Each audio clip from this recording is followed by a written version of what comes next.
Hi there, it's Lori, and my story is just an interesting story. And I think I have told this story in lives before, but I do not believe I've told it in a video before. This is a travel story from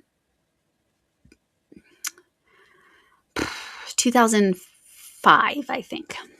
So this was when I was still married to my ex, and both of our kids were very little, and we took a large youth group to England, to the Wycliffe Bible Translators quarters. I wouldn't call it like corporate headquarters, I guess is the best. But what would happen is people would come from different countries and they would get the support they needed there to translate the Bible into their language, whatever language they wanted to translate into. Anyway, so we were staying there. Nobody in the section we were in wasn't anybody from other countries, except for us and people from other countries that were there.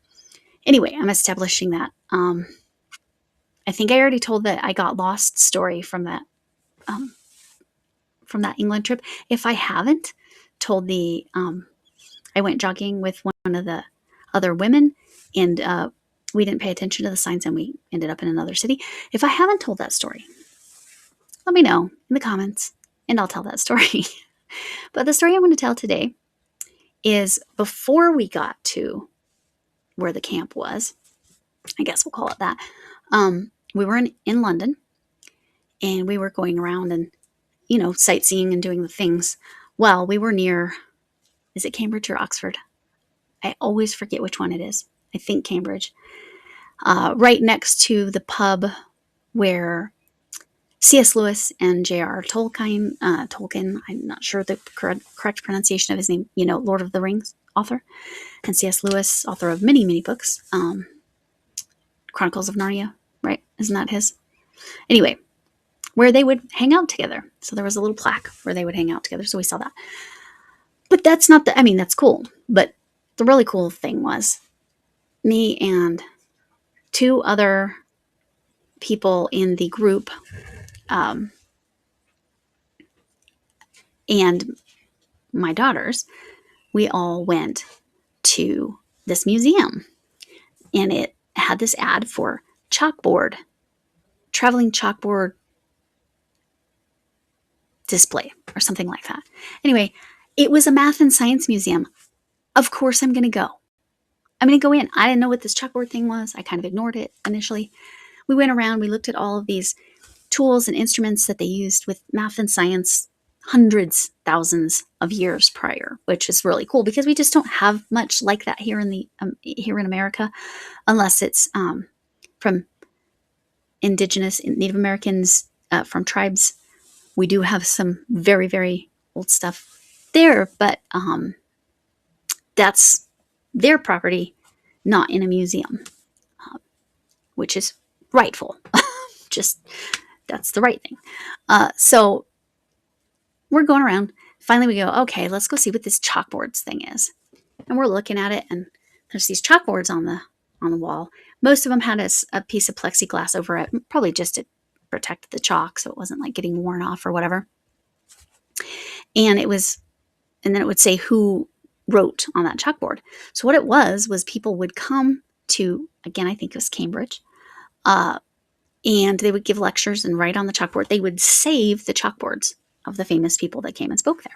Okay, so we're going around, and I'm looking at this one. We come around the corner, and this one is in a case. It's not just covered in a piece of glass.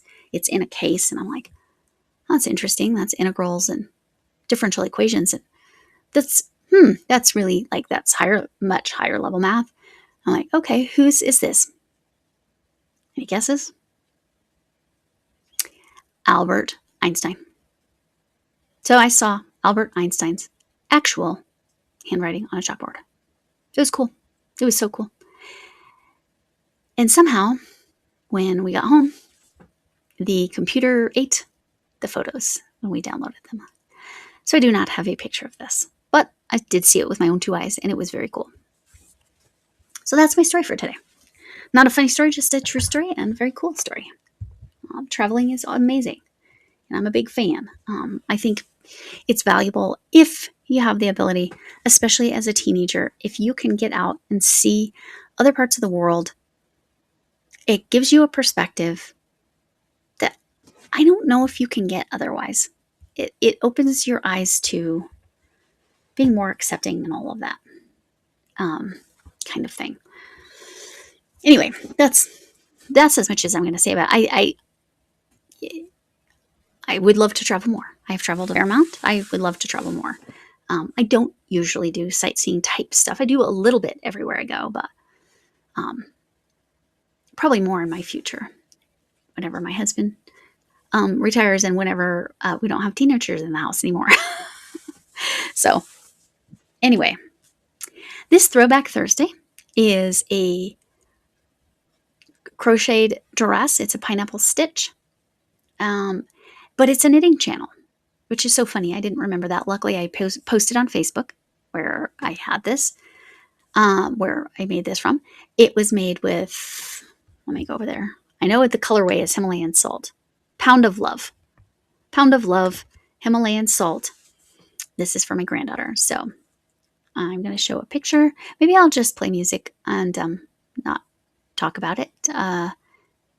Yeah, let's do that. Maybe. Yeah, let's try that out.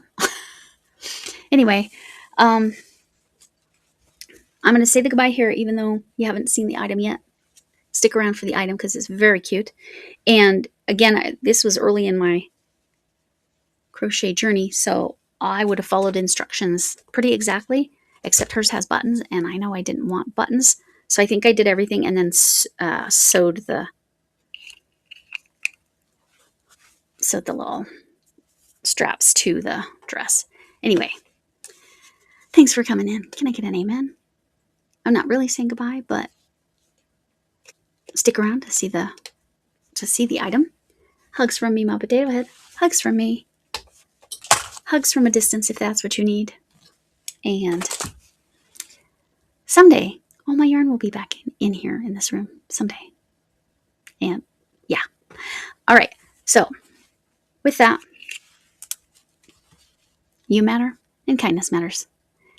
Stay to watch the item so you can see what it is. And all the links to the patterns and even the yarn, if they still make that colorway, will be in the description box. Hope to see you soon. Bye.